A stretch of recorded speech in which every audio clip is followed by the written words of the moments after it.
Welcome. Thank you for joining us at Simpson United Methodist Church for our virtual Good Friday service.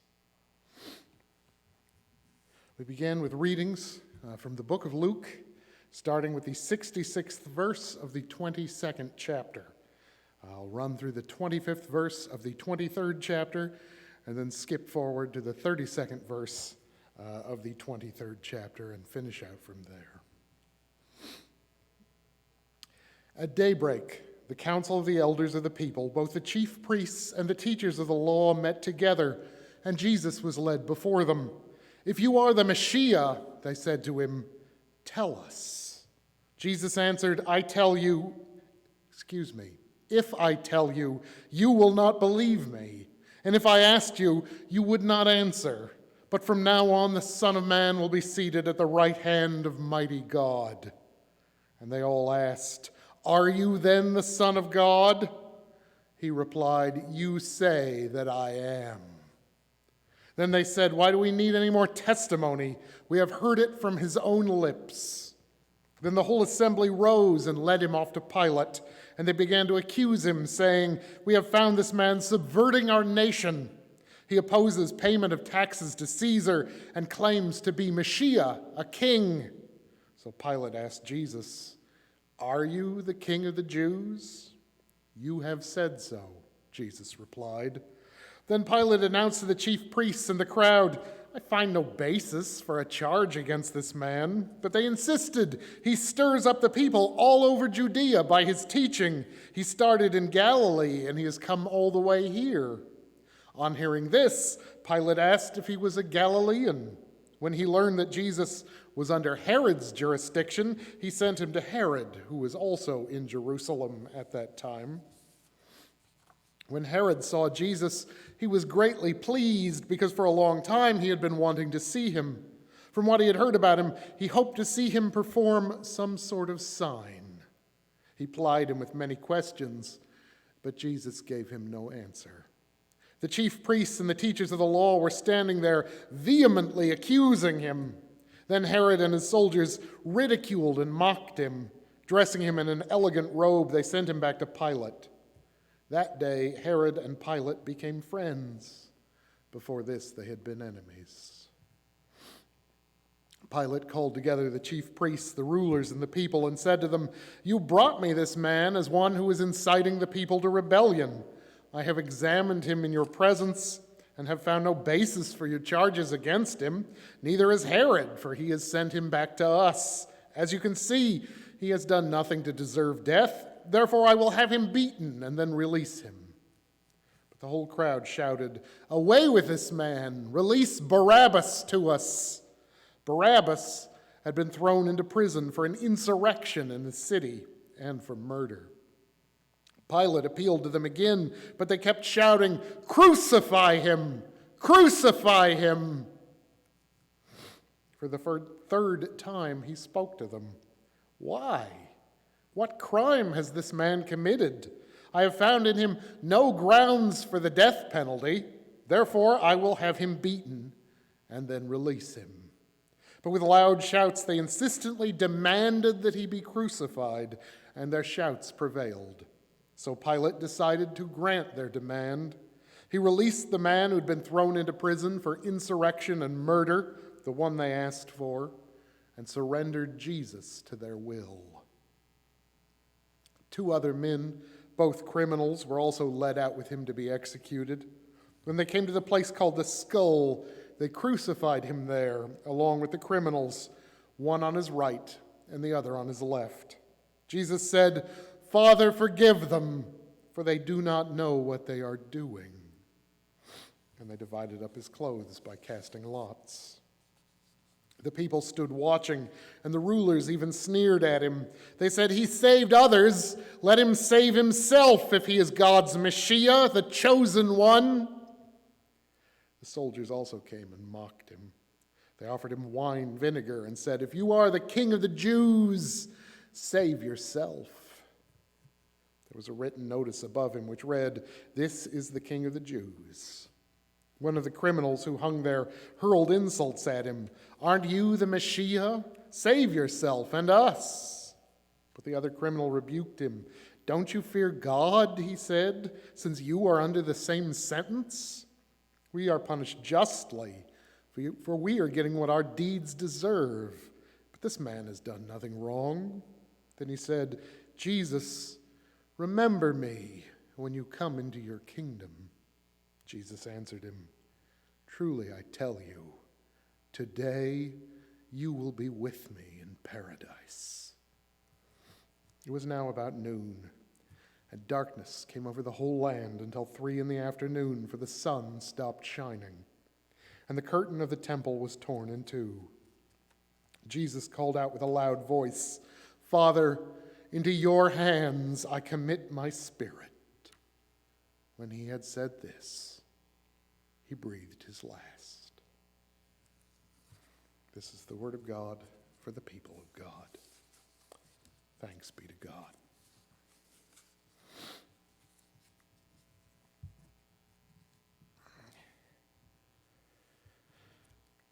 And then we beat him to death. A love story.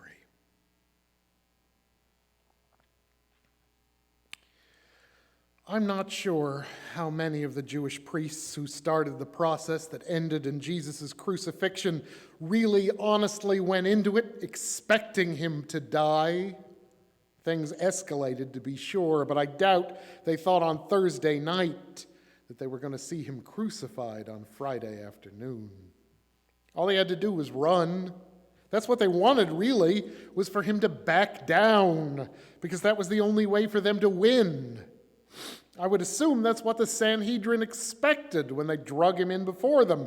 They would rattle the saber a little, and this hick from Nazareth would cry and beg for mercy, and they'd beat and humiliate him a little, and then he'd run back off to Galilee before sunrise. I'm sure that sort of thing had happened before. Their whole religious apparatus was broken and dehumanizing and the opposite of all the things that God had commanded, and I don't expect Jesus was the first guy to have ever said so.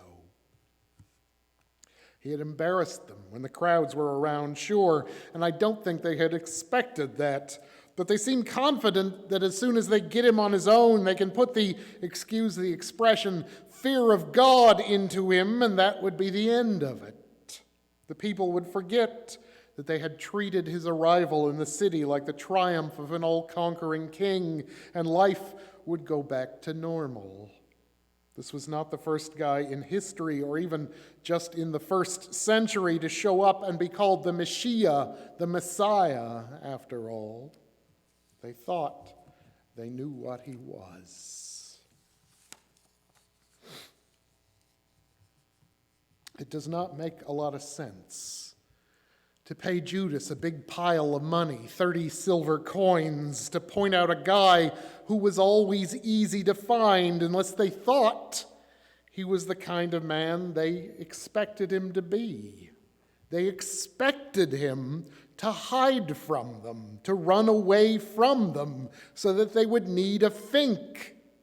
And then, because he was the kind of guy to hide and sneak, that it wouldn't take all that much pressure once they got him to make him beg and cry and promise to never, ever, ever make them feel small again. But he didn't run, and he didn't hide. And when they had their hands on him, he didn't beg. He looked them in the eye and by and large said nothing. He refused to back down or to rile them up more or to do anything. So they played out the choices that I suspect they had started out only play acting. He called their bluff.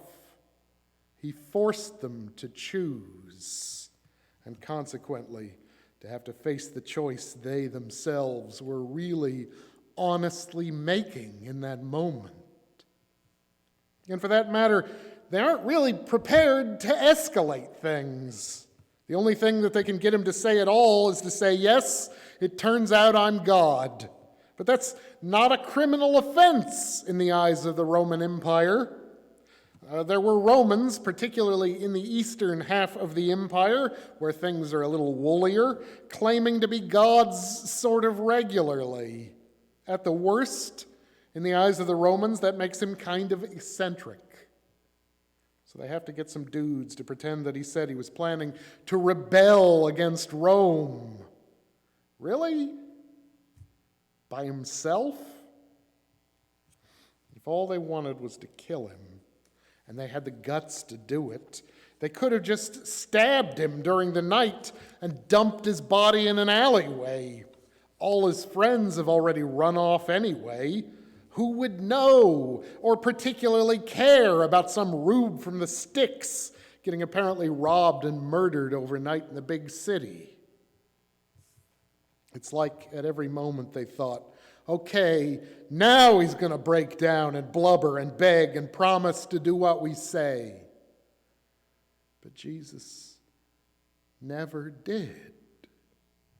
And really, if they'd brought him to anybody who is less apathetic than Pontius Pilate, they probably would have been laughed out on their ear. Yeah, hey, this guy who's never given you any trouble at all and has only ever publicly humiliated us while largely ignoring your people. Yeah, turns out he's a closet revolutionary, and such a bad one that you should trade us a real honest-to-goodness, murdering, bloodthirsty, zealot insurrectionist that you've managed to capture for him. This is not a case they're presenting. It's a bad joke. And I swear, Pilate is trying to rile that crowd up more than anything. In John's version, it sure looks like Pilate is trying to get Jesus to ask him to intervene so he can use it as an excuse to punish the priesthood. But Jesus isn't playing ball. And he's not even particularly deferential to old Pilate either. He still won't beg.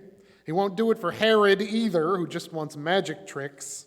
He doesn't do anything to rile them up, to give them an excuse, to use steel against the crowd or to consolidate their own position. He doesn't give them any reason to do anything but to make a choice. He won't back down. And nobody seems to know what to do with this. Nobody seems to know what to do with the man who won't give up when they get mean.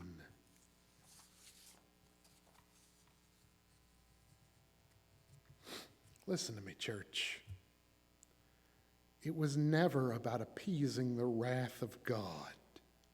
It was for us.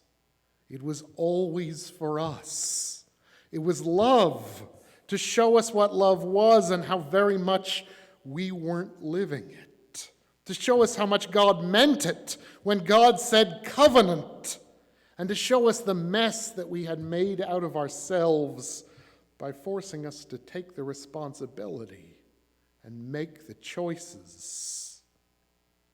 Maybe all the guys who came along before cried and begged or ran or just got mean or belligerent or whatever, and the Sanhedrin or Pilate or Herod or the crowd or whoever, all the rest could say, well, we're not murderers.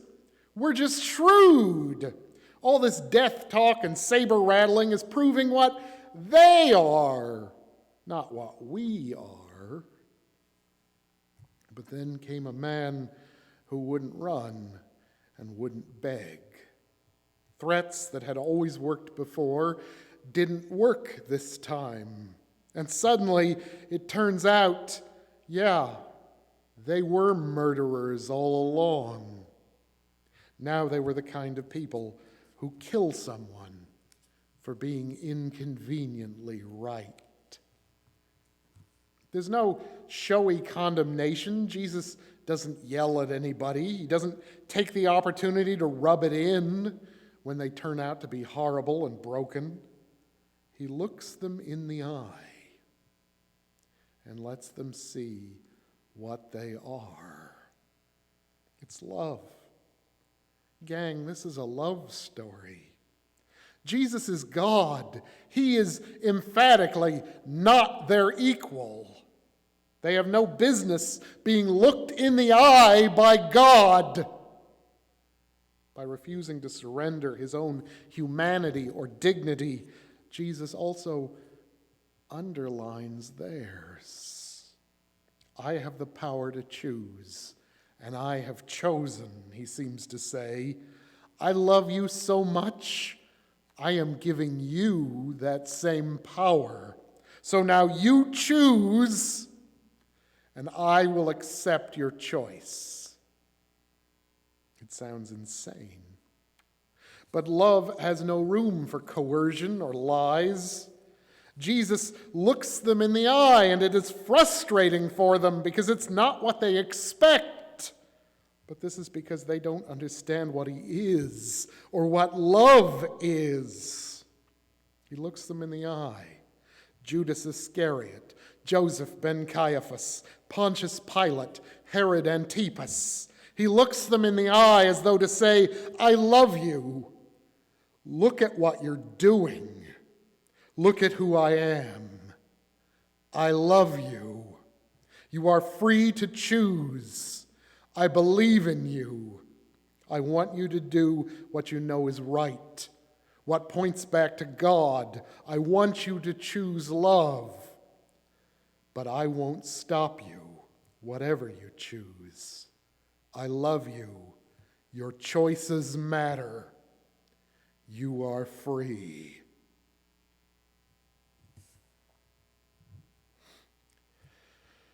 Nobody chooses love, though, apart from Jesus. The apostles, to a man, abandon him. Peter lasts the longest and is the only one willing to die for him in the heat of the moment. But when Jesus asks him to live for him instead, it sounds too risky. John eventually comes slinking back, but only after it's pretty clear that he's personally in no danger, and I suspect only because he was too embarrassed not to go when Jesus' own aging mother was going. Jesus said, "One of you will betray me." And they all insisted, "Well, it couldn't be me, Jesus." But it was all of them. They scattered like rats. The crowd turns on him. Not a week ago, they were declaring him Messiah, crying out, "Hosanna," which means we are saved, we are rescued. But now they shout for his crucifixion, for him to be murdered in the most dehumanizing way the Romans had come up with to murder someone. It's not kill him, they shout. Kill him, at least, might be a crime of passion, a moment when your blood is up. But they shout, crucify him. Crucifixion is something else again, murder by inches.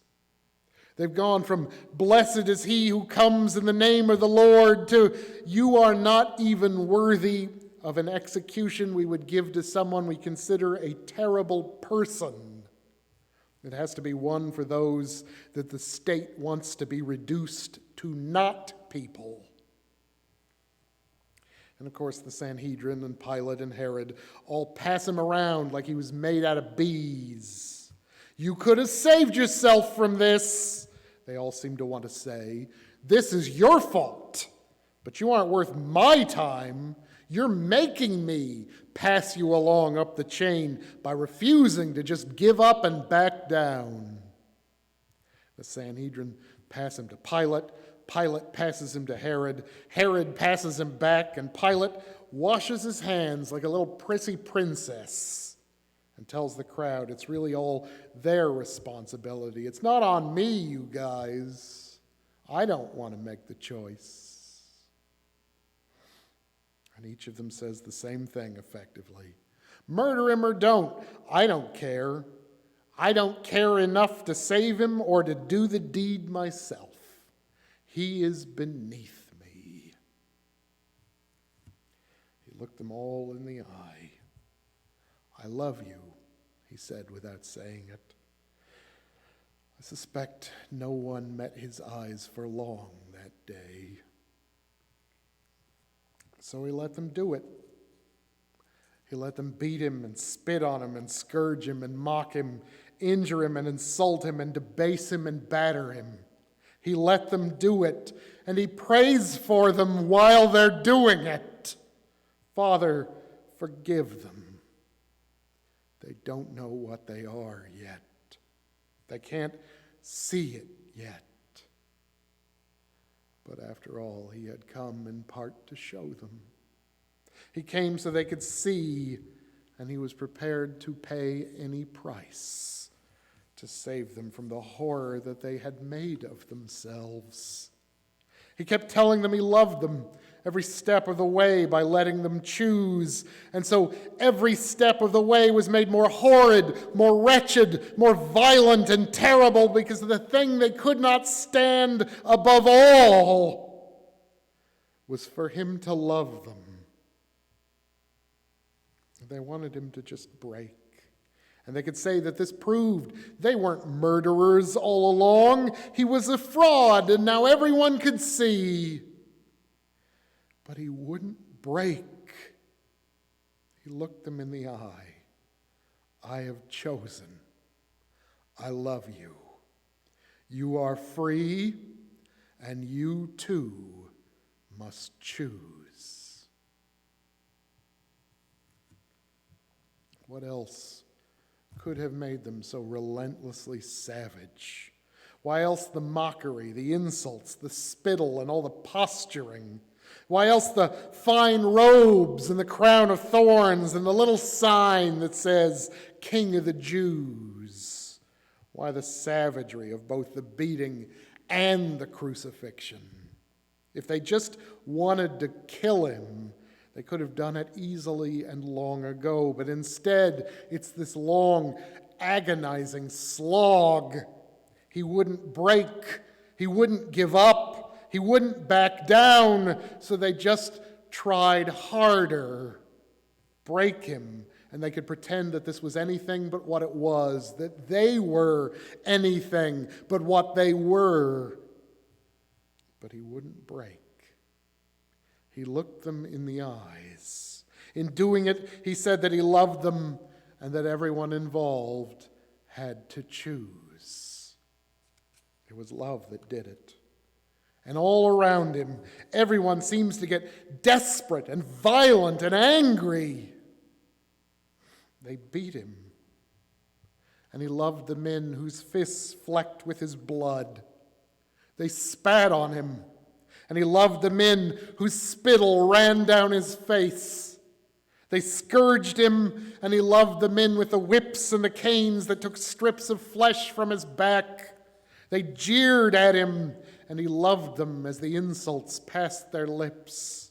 They tortured him, and he loved them even as they were driving thorns into his brow and striking him. They put the crossbeam on his shoulders, and he loved them even as it nearly broke his arms. They dragged him to Golgotha and drove metal spikes through his forearms and his ankles, and he loved them as the hammers rang. They hung him up and let him die slowly, and he loved them as the strength seeped out of his body with his blood. They murdered him almost frantically, in a tide of violence, both physical and spiritual, to the point where it seems almost no longer organized, just a wild, frenzied explosion, as though they began striking him and wouldn't stop, as though they were beating him to death. He looked them in the eyes, and he told them that he loved them, and that they must choose, and then they beat him to death, as though they thought that maybe if they just kept bloodying him, they could make it not true. He won't be what he says he is, and they won't be responsible for the things that they're doing, and he won't love them with that terrible, unrelenting love. And yet they beat him until their metaphorical knuckles were raw and broken, and he never stopped. But it is certainly not just the people in Jerusalem that he is doing this for. They aren't the only ones who need to see what they have become to save them from themselves. Sure, we've probably never helped to crucify anybody, but we've all used plenty of rationalizations or raw indifferences to avoid taking responsibility for our own actions. We've all made stupid little compromises because we didn't want to back down or look weak or be the one person to stand up alone, even when we knew it was for something that was right. We have all avoided looking someone in the eye, metaphorically speaking, when it was inconvenient to think of them as human or worthy of the love of God. And sure, in the cold light of reason, in retrospect, those moments may seem horrible. But at the time, we were convinced we were right, or just too worked up to give it any thought, or so absorbed in our own hurt, we weren't really interested in what was or wasn't horrible. Look at what we become when we live for ourselves. It's always destruction for us and the people around us. It's always doom, as though something savage in us were frantically trying to uncreate the image of God put in us from the beginning. And yet, even in the face of that, the love of God is just as ferocious. Jesus didn't assume we would murder him. He knew it. He absolutely knew what we were capable of, and what we would do to him for telling us the truth and refusing to compromise. He knew better than we did, because we were busy telling ourselves we weren't murderers. Prophets had been declaring for millennia that God would appear one day on a day of fire, and everyone assumed that fire was wrath. But in the end, it was love. Love destroys everything that isn't love, not out of its own savagery, but because everything that isn't love proves how self-destructive it always was in the face of it. He looked them in the eye, and they turned savage, because in the face of it, what was not love in them rebelled at the idea of him. I'm sure any of them, any of us really, would say in that moment he had brought it on himself. But that's ridiculous. He knew we would do it, sure, but he let us choose it. He looked us in the eye and made us confront what we were, not what we had decided we were by all our excuses and rationalizations. He loved us too much not to do that. And that's what it is, really. He sacrificed himself to us, to our hands. It's trendy to insert the devil into this story, but it's not really there. We'd like it to be some kind of supervillain who did all of this, but it isn't. It's us that did it. Trying to make it the handiwork of some spiritual scapegoat misses the point entirely. We didn't need any help to kill him. We murdered him. He loved us, and we beat him to death for it. This is how much we don't understand the covenant, even though it is, bar none, the thing that God talks about the most. God said that the deal was all of us in exchange for all of God. We try to find ways to game that system, to give God as little as possible, to find the minimum level of all, because we're less interested in a promise for something better than we are in one about avoiding risk forever. But God does not deal in minimums. God becomes a human being, the same fire that burned on the slopes of the mountain at Sinai, wrapped up in human skin, and he let us murder him so that he can have a chance to to show us what we are, and we can have a chance to stop being the monsters that we have let ourselves become. Someone has to be beaten and tortured and slaughtered for us to finally wake up and see what we really are, and the only one God consents to sacrifice to us in our savagery is God himself.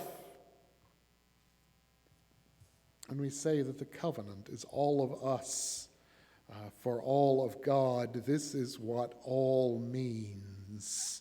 This is how serious God is. Here we are trying to find the least expected of us to covenant with a God who never does anything part way. We seriously tell Jesus, yeah, listen, I like you and all, but is there a way I can get in on this eternally blissful hereafter without having to change or anything? After he let us beat him to death so we would realize how desperately we needed to change. There's no way to spin this that we don't come out looking pretty rough.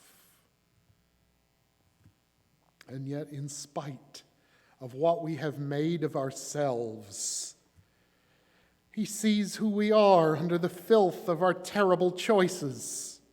He loves us so much, enough to let us beat him to death, enough that even a dying zealot can whisper just a tearful, "Remember me," and be welcomed home.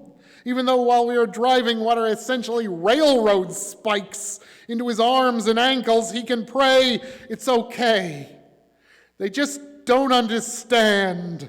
They just can't see what they've become yet."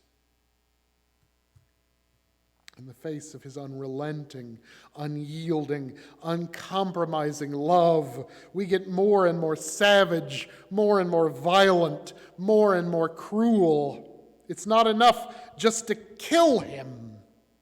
We have to torture him, to hurt him and insult him. We want him to be in pain. And yet, even in the face of that, in the face of this rising tide of bile, of that which is not love within us that rails so savagely against him to try and make him stop, to make him be something other than who he is, he doesn't.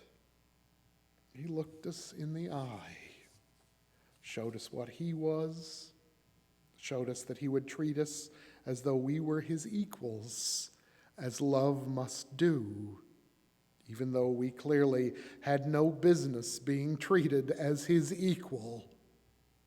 He told us how much he loved us, how much he valued us, even as we were railing against him and trying to make him compromise or break or give in.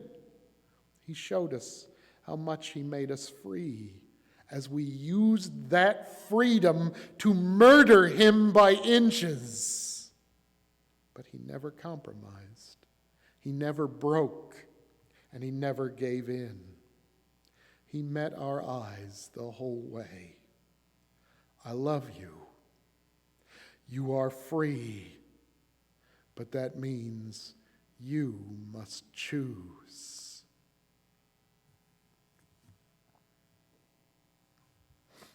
All they wanted from him was for him to run.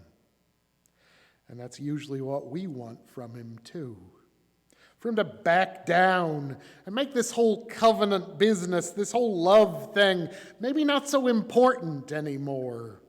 Then we can just say some magic words about coming into our hearts or something and not have to live any differently than how we've always lived. And we can say all our sins don't make us sinners, just practical or shrewd or whatever else. If you'll just back off a little, just compromise a fraction, we won't have to change the way we live. We can go on indulging the things in us that are not love forever. But that's something Jesus will never do. He said all, and he meant all. He came to show us what monsters our rationalizations and our excuses allow us to become, to show us the real face of love, how far we were from living it, and to teach us how to get from where we were to where he was. Because he did those things, we beat him to death. But in the midst of our murdering him as savagely as we could, he accomplished what he had come to do. He looked us in the eye, and he loved us, and he showed us how to live the covenant. We killed him for it, but we didn't realize that us killing him was part of how he was teaching us. We beat him to death in a savage, escalating tidal wave of ferocious physical and spiritual violence. But all the time, this was a love story. Here is love, as raw and real as we will ever see it, looking us in the eyes, here in the shadow of Golgotha. He loves us so much that he has set us free. And so in the face of it, we must choose. Do we go and live the covenant no matter what? Abandon the compromises and the rationalizations that we have clung to in our heart of hearts as excuses for why we don't have to give it all up? Or do we just keep beating him to death until we destroy ourselves? I love you, he says, maybe without the words. I have chosen to love you. You are free. And so you too must choose.